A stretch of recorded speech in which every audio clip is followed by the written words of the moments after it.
kitobni sekin o'qimang hech qachon. Hech bir kitobni sekin o'qilmaydi. Har qanday kitob tez o'qiladi. Sekin o'qish nimaga o'xshaydi? Mashinani sekin haydashga o'xshaydi. Mashinani sekin haydagan odam uyqusi keladi. Lekin tez haydagan odam hech uyqusi keladimi? Yo'q. Kitobni ham sekin o'qisangiz uyqusi kelib qoladi. Tez o'qisangiz uyqusi kelmaydi. Nega? Miya shunga o'rgangan.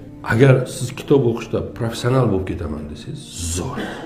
Ya'ni men uchun kitob o'qish ovqat yeyishdek qulay narsa bo'ldi. Choy ichishdek qulay va unday istakli bo'laman desangiz, shu mashqni o'rganing. Masalan shu. Miyam bunga diqqat qil. Shuni buzmasim kerak, tamom? Endi ikkita ish beraman miyamga. Ham buni buzmaysan, ham kitob o'qiysan, tamom? Kitob o'qib tushunishim kerak.